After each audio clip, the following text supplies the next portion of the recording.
Hello friends, welcome back to our channel the nursing heights. I hope so आप सब अच्छे होंगे और आने वाले एग्जाम की तैयारी अच्छे से कर रहे होंगे।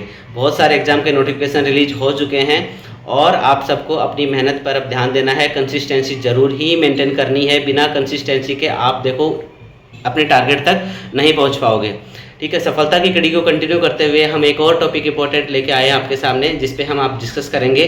That is pernicious anaemia. कि परनीसियस एनीमिया क्या होता है।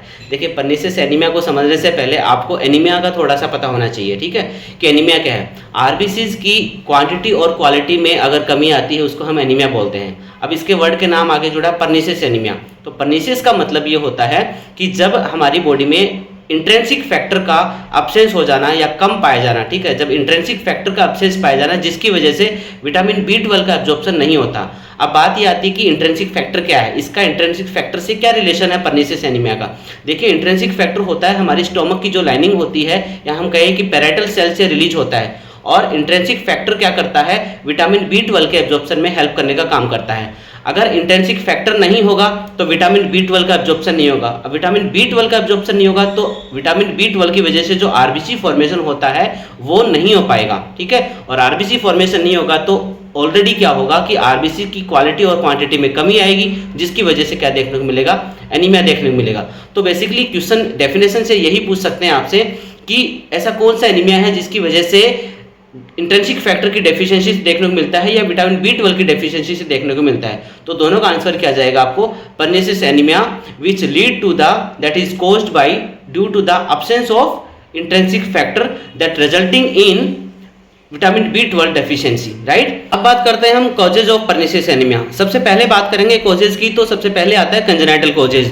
रेयर होता है but it may be congenitally हो सकता है, तो sometimes it also known as the congenital pernicious anaemia. ठीक है, दूसरा होता है कि एट्रोपिक गैस्ट्राइटिस। देखिए, गैस्ट्रिस जो लाइनिंग होती है उनका एट्रोफी हो जाना। जब गैस्ट्रिक लाइनिंग का एट्रोफी हो जाएगा तो क्या होगा, इंट्रिंसिक फैक्टर रिलीज नहीं हो पाएगा। जब इंट्रिंसिक फैक्टर रिलीज नहीं हो पाएगा तो फिर से वही पैथोफिजियोलॉजी यहाँ पे काम करती है कि विटामिन B12 का एब्जॉर्प्शन नहीं हो पाएगा, जिसकी वजह से परनीसियस एनीमिया देखने को मिल सकता है। और क्या कारण हो सकते हैं, एक हो सकता है ऑटोइम्यून डिजीज, कि पेशेंट में ऑटोइम्यून डिजीज हो जाए। लाइक कि जब गैस्ट्रिक सेल्स होती हैं वो अपनी सेल्स के ऊपर क्या कर दें, अटैक कर दें। तो जब अपनी सेल के ऊपर अटैक करेंगी तो क्या होगा, वहां से HCl पैराइटल सेल्स क्या रिलीज करती हैं, HCl रिलीज करती हैं या फिर इंट्रिंसिक फैक्टर रिलीज करती हैं। ये सारे रिलीज नहीं कर पाएंगी, मतलब बॉडी की सेल्स अपनी सेल्स पे अटैक करने लग जाएंगी। तो आप ये कह सकते हैं कि ऑटोइम्यून डिजीज की कंडीशन में भी डिस्ट्रक्शन बहुत ज्यादा हो जाता है, जिसकी वजह से इंट्रिंसिक फैक्टर रिलीज नहीं हो पाते हैं, तो विटामिन B12 का एब्जॉर्प्शन डिक्रीज देखने को मिलता है, जिस वजह से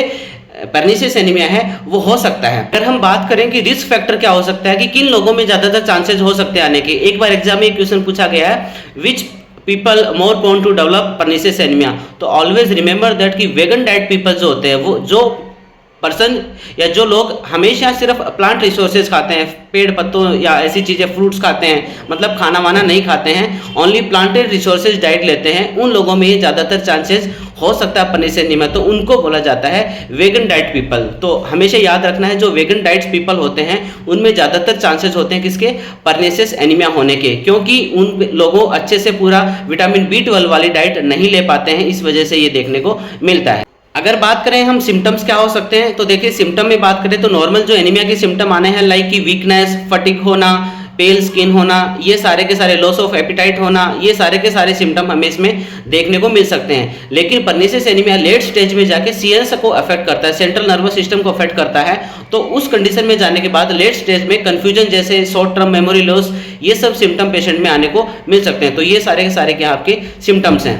अब हम बात करते हैं जहां से हमारा क्वेश्चन आता है, दैट इज डायग्नोस्टिक क्राइटेरिया, कि परनीसियस एनीमिया को कैसे डायग्नोस किया जाए। देखिए, किसी भी एनीमिया को डायग्नोस करने के लिए सबसे सिंपल एक तो है हमारा ब्लड टेस्ट, जो कि हम बोलते हैं CBC करवाएंगे तो हमें उसके अंदर हीमोग्लोबिन कम देखने को मिलेगा, हेमेटोक्रिट वैल्यू वगैरह चेंजेस देखने को मिलेंगे। तो ये सारा चीज़ है, ये तो बेसिक चीज़ है। लेकिन स्पेसिफिक हम बात करें कि परनीसियस एनीमिया में स्पेसिफिक डायग्नोसिस क्या होता है, इसके लिए किया जाता है सीलिंग टेस्ट। सीलिंग टेस्ट क्या काम में आता है, विटामिन B12 के एब्जॉर्प्शन को चेक करने के लिए कि बॉडी में विटामिन B12 का एब्जॉर्प्शन किस रेट से हो रहा है या उसका लेवल चेक करने के लिए किया जाता है सीलिंग टेस्ट। तो हमें नाम पर क्वेश्चन पूछा जाता है कि सीलिंग टेस्ट जो होता है वो किस में यूज किया जाता है या किसका डायग्नोस्टिक क्राइटेरिया है, या फिर आपसे पूछ सकते हैं कि परनीसियस एनीमिया के अंदर विटामिन B12 के एब्जॉर्प्शन को चेक करने के लिए कौन सा टेस्ट फाइंड आउट किया जाता है। अब बात करते हैं हम ट्रीटमेंट के ऊपर कि आपका goal of treatment pernicious anaemia में क्या होना चाहिए। देखो, गोल ऑफ ट्रीटमेंट की बात करें तो ये तो अगर कंजेनाइटल है या फिर परनीसियस एनीमिया, मतलब हमारी गैस्ट्रिक सेल्स जो है, पैराइटल सेल्स है, वो रिलीज ही नहीं कर रही इंटेंसिव फैक्टर को, तो आप कह सकते हैं कि इसका जो ट्रीटमेंट है वो लाइफ लॉन्ग चलने वाला होता है। और लाइफ लॉन्ग चलने के लिए एक पैटर्न होता है, ऐसे नहीं कि हम इंजेक्शन देते रहेंगे विटामिन B12 के, ठीक है। स्टार्टिंग हम क्या करते हैं, इंजेक्शन से करते हैं, विटामिन B12 के इंजेक्शन देते हैं, फिर उसके बाद में वीकली इंजेक्शन दिए जाते हैं, वीकली के बाद में अल्टरनेट वीक पे इंजेक्शन दिए जाते हैं, फिर उसके बाद पेशेंट को ऑरली विटामिन B12 पे रखा जाता है।